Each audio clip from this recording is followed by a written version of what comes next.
Welcome back to the Wealthy Cowboy Show. Today, I want to talk a little bit about side hustles and going from side hustle to full-time to empire. You see a lot of this stuff online, like side hustles, like a buzzword, a buzz term, I guess, nowadays. Everybody's like got their little deal they're trying to do and recruit you into or whatever. All these things going on. And that's kind of how I got started was, I wanted to cowboy. I wanted to ranch, kind of full time, but I needed more income and there's all these opportunities out here, all these get rich quick deals. And I was a part of, some different ones. I don't think that most of them are scams. I don't care if it's MLM or network marketing, whatever you want to call it. Like these deals aren't scams. If it worked for somebody, it can work for you also. But I think where we get things mixed up is seeing what it actually took for that person to get to the top or to get to that mid-level or to actually get a good income from that side hustle or that business or whatever it is. That's something you really have to study. When I got into insurance, they sell you this dream of, you just got to make these calls and you make $1,000 a day easy. And they make it sound easy, right? I'm like, okay, here we go. And no sell, no sell, no sell, no sell, no sell, no money. It was not going good. When I got to studying it, these people that get good at sales, get good at talking, get good and know the industry, they are making that or more, on their own production. But it takes a long time to get there, and it takes a lot of work, a lot of hard work.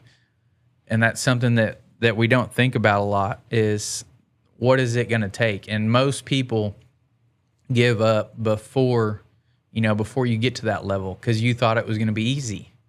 You see that person's level 10 and you're at level 1 and you think you're going to get there tomorrow. It's not how it works most of the time. And my experiences in different industries, same thing with what I'm in now, credit card processing. It's sales, a lot of rejection, a lot of small checks, a lot of sacrifice to get where I'm at today. And I'm not super far, but I'm doing decent in it. But it's been nearly 2 years. It took me probably a year to actually make some traction in it. And I talk to people that are like, man, I want to live your life. I want to do what you do. How do you do that? Blah, blah, blah. I tell them all the ins and outs. Oh yeah, I'm down. I want to do it. And then nothing ever happens. And it's like, man, that deal doesn't work. That deal doesn't work for me. It's not going to, that's a scam. That's whatever you want to call any of these things. If it worked for somebody else, it can work for you. It's just people don't tell you. And another big thing is if a side hustle, it's really hard to get that good traction if you're not going all in. If you're just doing a little bit here and there.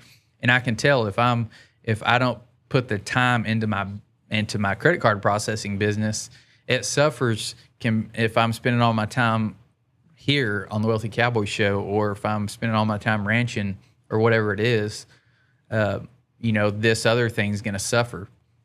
So you have to take that into account. How much time did you actually put into it for it to make you $200 a month, or $200 here and there? Most people don't think of that. They don't take that into account. But to me, when I knew I had something real, is I met,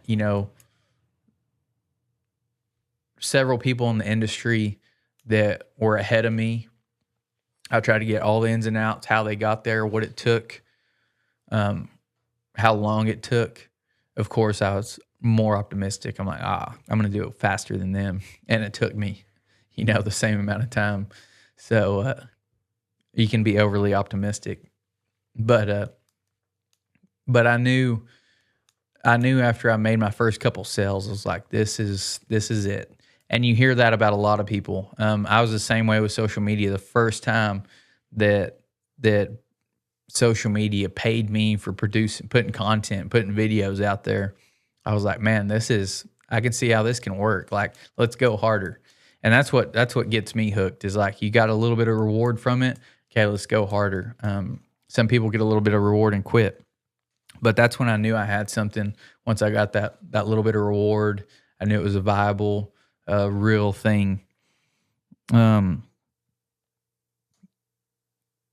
think a big thing, I mean, I've talked about it before about the motivation, but it's really discipline over motivation. It's staying consistent, doing the boring things over and over and over. It's not sexy. Different industries are different a little bit, but from what I know about a bunch of industries, it's just discipline, staying hooked, staying consistent, staying persistent, handling a lot of rejection, and just keep pushing forward day to day, not worrying about motivation. It's just showing up when you don't want to, when you do want to, whatever.